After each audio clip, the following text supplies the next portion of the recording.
신약성경 마태복음 9장에는 여러 사건들이 나옵니다.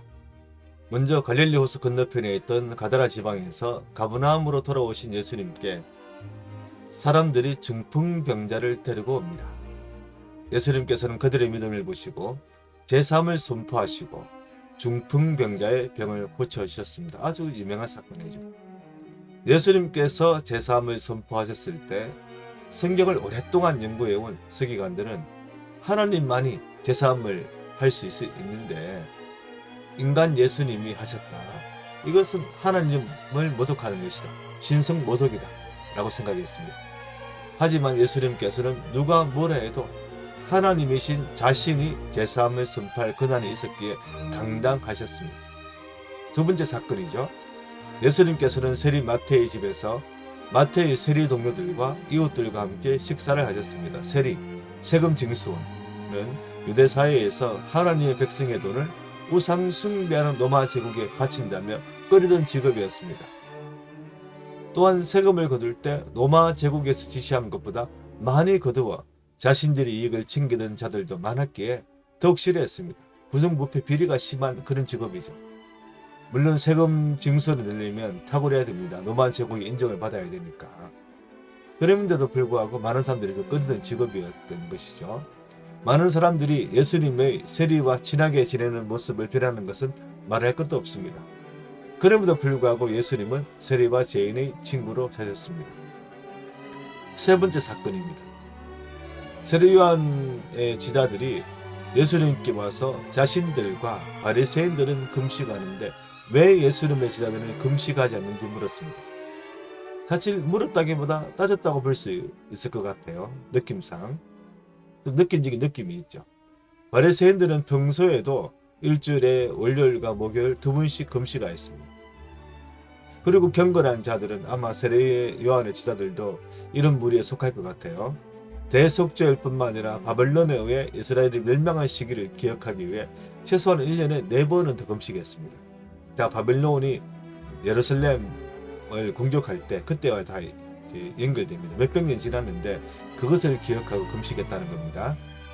4월의 금식은 바벨론에 의해 예루살렘이 함락된 것을 기억하기 위해서 했고 5월의 금식은 성전과 예루살렘이 불탄 것을 기억하기 위해서 했고 7일의 금식은 바벨론 점령 직후 세워진 총독 그달랴가 암살을 당하죠. 그래서 그달랴가 암살당한 날을 기억하기 위해서 했고 10월의 금식은 느부갓네살 왕에 의해 예루살렘이 포위당한 것을 기억하며 애통하기 위해서 했습니다. 그들은 금식하면서 하나님의 말씀에 순종하지 않으면 이렇게 망하니까 이제 순종하는 삶을 살아야 되겠다. 그렇게 다짐했을 것입니다. 그러나 시간이 지나면서 금식의 의미는 퇴색되고 남에게 자신의 경건과 나 이렇게 나라 사랑해, 금식할 정도 나라 사랑해, 그런 나라 사랑을 보여주기 위한 수단으로, 어떤 인정받기 위한 수단으로 금식이 이용되었습니다. 이때 예수님께서 하신 유명한 말씀이 있습니다. 세리요한이 당신의 제자는 왜 금식하지 않습니까? 그렇게 했을 때 예수님께서 하신 말씀입니다. 마태복음 9장 17절 새 포도주를 낡은 가죽 부대에 넣지 아니하나니 그렇게 하면 부대가 터져 포도주가 쏟아지고 부대도 버리게 됩니다. 새 포도주는 새 부대에 넣어야 둘이 다 보존되느니라. 뭔가 퇴색된 상황에서 계속 뭔가 하면 안 된다. 이제 새로운 시대가 열렸고 사람들의 인식이나 사람들의 어떤 생활 방식도 조금씩 바뀌잖아요. 그러니까 새 포도주는 새 부대네요. 뭔가 변화가 필요하다. 그걸 말씀하시는 거죠. 그 금식이 너무나 좋은 것이지만 하지만 지금은 또 더 금식보다 더 집중해야 될 일이 있다. 그런 의미로도 볼 수 있는 거죠. 이 말씀은 생명력이 충만한 예수님의 말씀과 새 시대의 소명을 낡은 전통으로는 이해할 수 없다는 뜻으로 예수님으로 시작되는 성령의 새 언약의 시대를 살아야 한다는 것입니다. 성령의 새 언약의 시대도 금식했습니다. 그 금식을 통해서 바울이 선교사로 파송을 하죠. 그러니까 금식 자체가 옛것이다 버려야 그런 것이 아닙니다. 그리고 어떤 의미, 무엇을 위해서 놓고 금식할 것이냐. 바벨론에 의해서 멸망당한 그것이 아니라 뭔가 새 시대의 소명이 필요하다는 것이죠. 그래서 예수님의 이 말씀은 다양한 각도로 우리가 제가 얘기한 것뿐만 아니라 다양한 각도로 해석할 수 있는 것입니다. 자, 네 번째 사건입니다. 12년 동안 혈류증으로 고생하던 여인이 믿음으로 예수님의 겉옷을 만지고 병이 나았습니다. 다섯 번째 사건, 갈리의 죽은 딸을 살리셨습니다. 이 갈리는 야이로죠. 야이로의 딸도, 죽었던 딸도, 다시 살아난 딸도 12살이에요. 12년. 예수님의 12제자. 그래, 10이라는 것은 생명력이 있고, 회복이 있고, 그런 또 단어로 많이 또 우리가, 숫자로 많이 우리가 기억되고 있습니다. 여섯째, 예수님께서는 자신들을 불쌍히 여겨달라고 외치던 두 명의 눈을 뜨게 하셨습니다. 일곱 번째, 귀신 들려 말 못하는 사람을 고치셨습니다. 이렇게 마태복음 9장의 내용을 길게 말씀드리는 이유가 있습니다. 그것은 예수님의 생명력과 활력을 우리는 세상에 알릴 사명이 있다는 것입니다. 복음 전도는 단순히 교회에 등록하고 출석하라는 것이 아닙니다. 교회 등록과 출석은 너무나도 중요하지만 더 근본적인 것이 있다는 거죠. 교회 등록과 출석은 근본적인 것이 하지만 더 근본적인 게 있다. 근본적인 점들은 마른 뼈의 생기가 들어가 다시 살아나는 죽었던 우리의 영이 예수를 믿어 다시 살아나야 한다는 것을 전하는 것입니다. 병이 고쳐지고 죽은 자가 살아나고 뭔가 활력이 있는 것. 하여튼 우리 영혼에 다시 떨림이 있고 울림이 있고 감동이 있는 것. 바로 그것이 전도예요. 전도. 살리고 난 뒤에 교회로 데려와야 합니다. 물론 교회에 데려와서 살리는 것이 좋은 방법이긴 하지만 중요한 것은 교회에 데려오든 데려오지 않든 영혼을 살리는 것입니다. 죽었던 영이 살아나고 하나님을 믿게 되고 하나님을 예배하게 되고 거기에 집중해야 되는 거죠.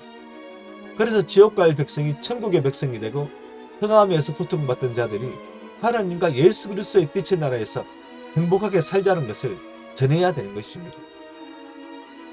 이것이 복음 전도임에도 불구하고 오늘날 저를 포함하여 많은 기독교인들이 세상 앞에 무력하기 그지없습니다. 어쩌면 세상보다 더 생명력이 없고 활력이 없고 비전이 없어 보이기까지 합니다. 이것은 돈의 문제가 아닙니다. 마음의 문제입니다. 겉으로 드러나는 것이 아니라 속 사람의 문제입니다. 왜 우리 기독교인들이 세상 사람들보다 더 활력이 없습니까? 더 생명력이 없어, 더 비전이 없습니까? 돈의 문제가 아니에요. 마음의 문제예요. 많은 이유가 있겠지만 마태복음 9장에서 우리는 낡은 가죽 부대에 새 포도들을 넣으려고 하듯 오늘날 우리가 이전의 가치관과 생각으로 세상 사람들을 대하고 있기 때문입니다. 아, 세상 사람들 불쌍해. 세상 사람들 우리가 더 불쌍해요. 옛날에는요, 세상 사람들이 교회 다니는 사람을 부러워해요. 제가 어릴 때만 해도 부러워했습니다.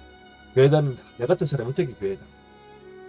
내같이 거짓말도 하고 사기치고 또 직업도 이런데 아이고 교회 못 다니지.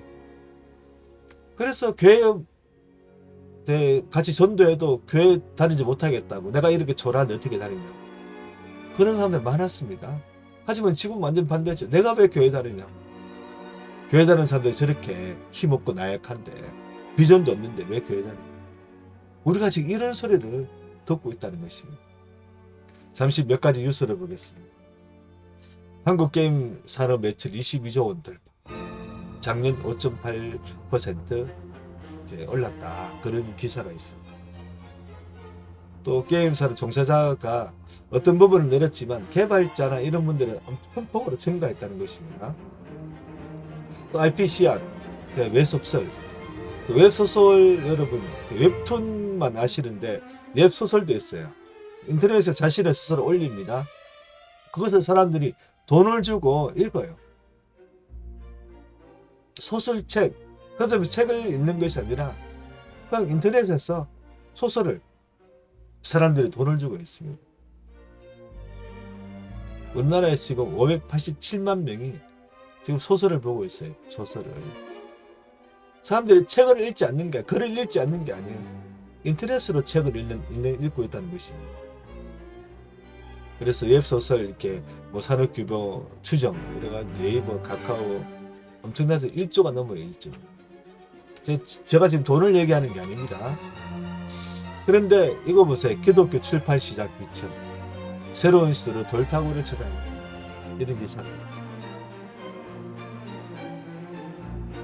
지금 뭐 기독교 출판사뿐만 아니라 뭐 대부분의 출판사들이 힘든 그런 과정을 지금 시기를 거치고 있는데, 특히 기독교 출판사들이 지금 매출 판매 부수가 엄청 줄었다는 거예요. 서점도 마찬가지고. 그래서 지금 250개 서점 중에 제대로 이렇게 좀 운영이 되는 곳은 150곳밖에 안 된다는 거죠.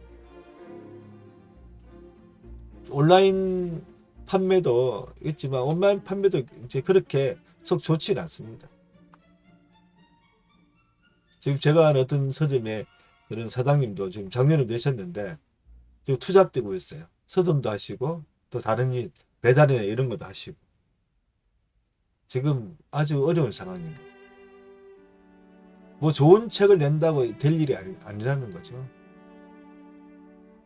그래서 뭐 어떤 사람들이, 크리스찬들이 기독교 서적에 대해서 기독교 그런 철학이나 이런 제 가치관, 또 소설, 또 기독교 서적, 또 경건 서적에 대해서 관심을 가져야 된다. 그것도 참 중요한데, 근데 뭔가 이제 새로운 돌파구가 필요하다는 것입니다. 문화적 접근은 매우 중요합니다.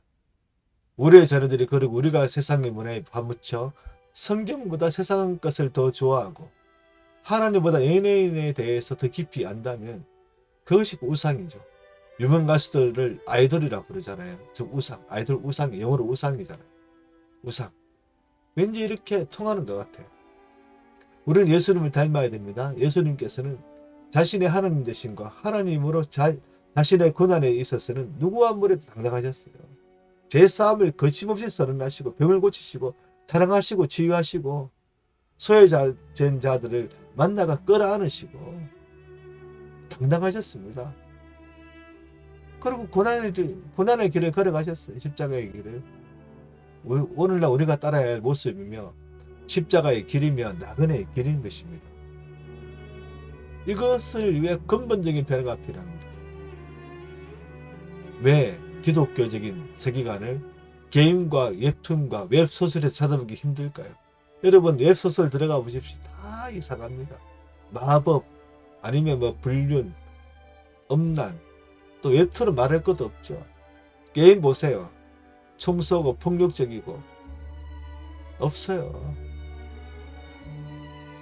그냥 심심풀이 땅 이렇게 하는 거, 그런 거밖에 없어요. 영적으로 저는 도움이 안 됩니다. 휴식하는 데는 좀 도움될 수 있어요. 마음이 좀 휴식하고, 또 심심할 때 즐거움이 있으니까 하겠죠. 근데 기독교적인 가치관을 가진 것이 없다는 것입니다. 어떤 이유인지는 모르지만 우리는 이제 이 시대에 맞는 기독교의 옷을 입어야 할 것입니다. 그렇다고 십자가 복음을 숨기는 것이 아니라 당당히 드러내 놓으면서도 세상 사람들에게 다가갈 수 있는, 공감받을 수 있는 모습으로 변화되어야 할 것입니다.